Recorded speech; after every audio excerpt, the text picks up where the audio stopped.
He thought the badge gave him power. He thought the courtroom was his kingdom. But power blinds and arrogance bury secrets. She walked in silent, eyes sharp, truth in her shadow.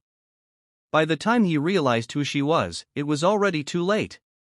He wore the badge like armor, a gleaming shield against consequence. In his world, the courtroom was a stage, and he the untouchable lead. Years of manipulating evidence, intimidating witnesses, and bending the law had built him a reputation respected by some, feared by most. He believed no one could touch him. Until she arrived.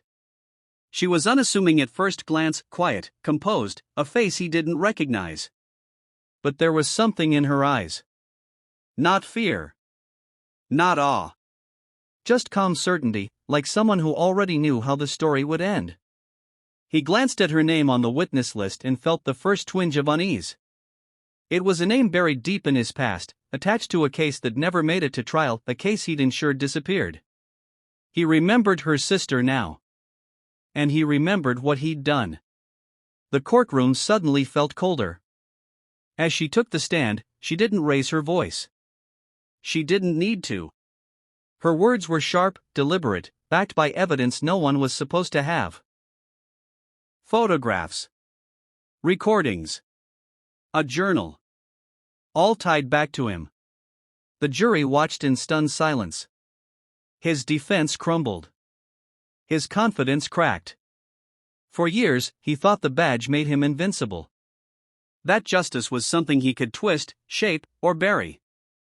But justice had been watching. Listening. Waiting. And now, it had a face. By the time the gavel fell, his world had unraveled. Stripped of his title, exposed for what he truly was, he realized too late. The badge couldn't shield him from the truth. It couldn't shield him from her. And it certainly couldn't shield him from justice. She sat in the courtroom's front row, still as stone, her expression unreadable. Not a single word passed her lips, not even when he walked by and glanced her way with that same smug smile he always wore. He didn't recognize her. That was his first mistake. To him, she was just another quiet face in the crowd, one of many who came to watch his victories. He prided himself on control. He knew the law, bent it with precision, and wore his badge like a crown. Silence, in his world, meant surrender. But her silence was not submission. It was strategy. He had wronged her family years ago, made evidence vanish, turned truth into ash. No one had spoken up then. Fear had sealed every mouth but hers. She'd spent years gathering the pieces, moving without a sound, careful never to be seen too clearly. A whisper here, a document there. She had built her case in shadows. When her name was finally called, he flinched. The echo of it rang like a ghost in his ears. And when she stood, silence followed her like a storm about to break. She spoke few words. She let the proof do most of the talking, paper trails, audio files, inconsistencies he thought buried forever. The room shifted.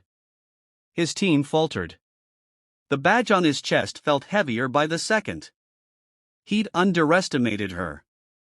Misread her silence.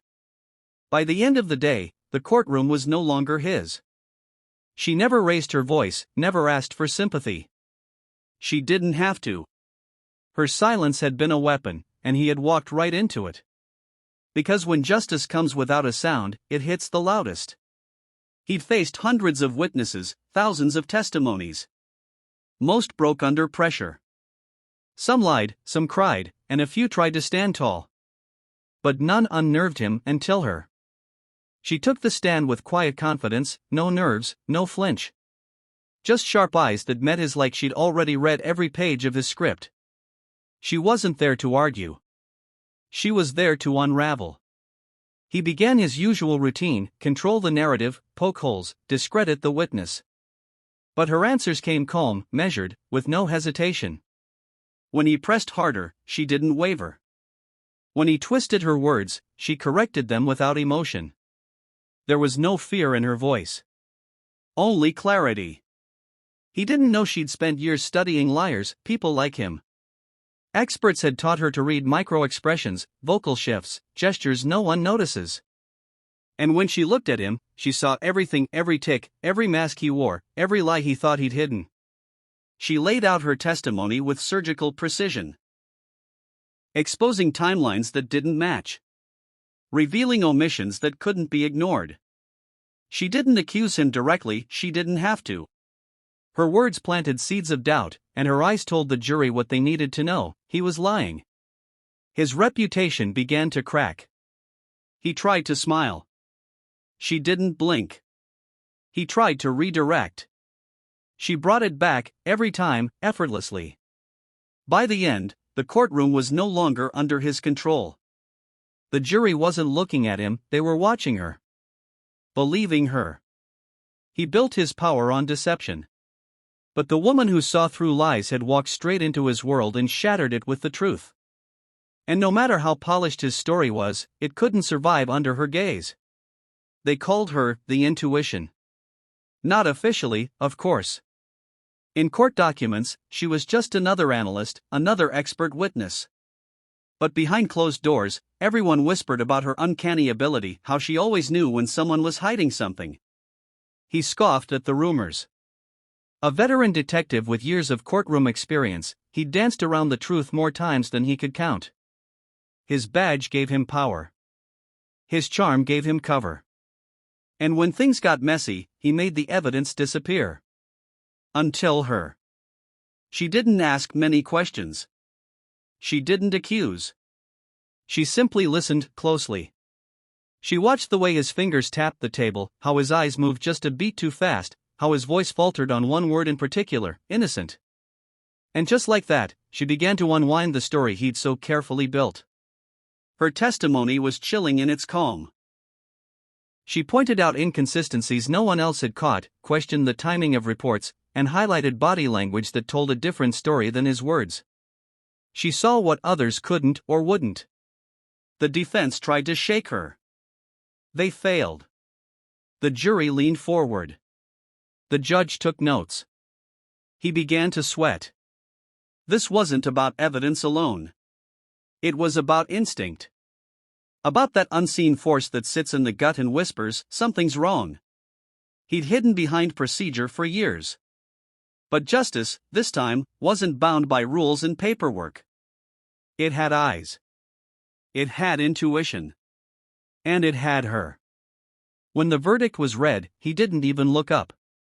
He already knew. Because justice, as it turns out, doesn't need to see the crime happen. Sometimes, it just senses the truth. And refuses to let go. He wore the badge like a shield, shiny, commanding, unquestioned.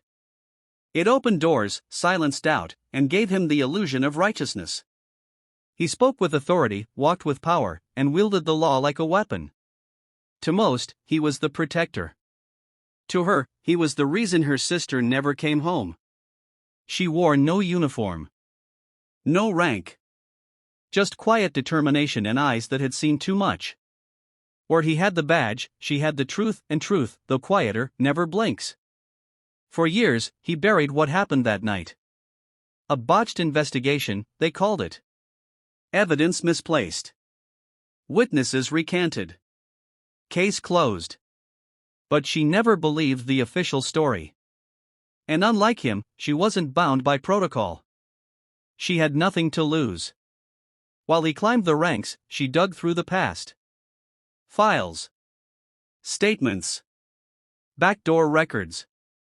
Bit by bit, she built what no one else dared, an unshakable narrative he couldn't erase. The day she stepped into the courtroom, he laughed. Just another grieving sister, he thought. But when she spoke, the room stilled. Her voice didn't waver. Her facts were airtight. She didn't accuse, she revealed. And with every word, the badge on his chest lost its shine. He tried to intimidate, deflect, deny. It didn't matter. Because the truth doesn't need a siren. It doesn't need a weapon. It simply needs someone brave enough to carry it. By the time the jury returned, his mask had fallen. He was no longer the untouchable officer. Just a man exposed by the one person he underestimated. He wore the badge. She wore the truth. And only one of them walked out with justice. The courtroom looked no different that day: polished wood, solemn faces, the echo of footsteps against marble. But something hung in the air. Not tension. Not fear. Something colder. Like a ghost had slipped through the cracks. He was the one on the stand now. After decades of hiding behind procedure, he finally faced what he never thought would surface. The past had returned, not in rage, but in quiet, relentless truth. The woman who brought the case forward wasn't a lawyer. She wasn't even a cop. She was a daughter of silence. Her mother's name, one of many in a file stamped closed without charge, was long buried. But some ghosts don't stay buried.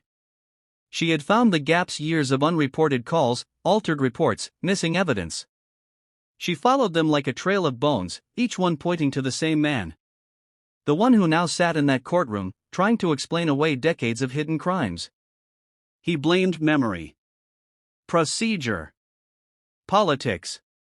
But the room wasn't listening to him. It was listening to the silence between his words. She spoke once. Softly. Describing the night her mother disappeared, the questions no one answered, the door that never opened again. And when she finished, she didn't need to say his name. The evidence spoke louder. Every name on that old list, every case pushed aside, had returned to haunt him. They weren't just forgotten victims. They were ghosts. And they'd come home to testify. The jury didn't see a respected officer. They saw a man surrounded by shadows. And one woman who refused to let the dark stay hidden. Because in that courtroom, justice wasn't just law. It was memory. It was grief. And it was finally awake.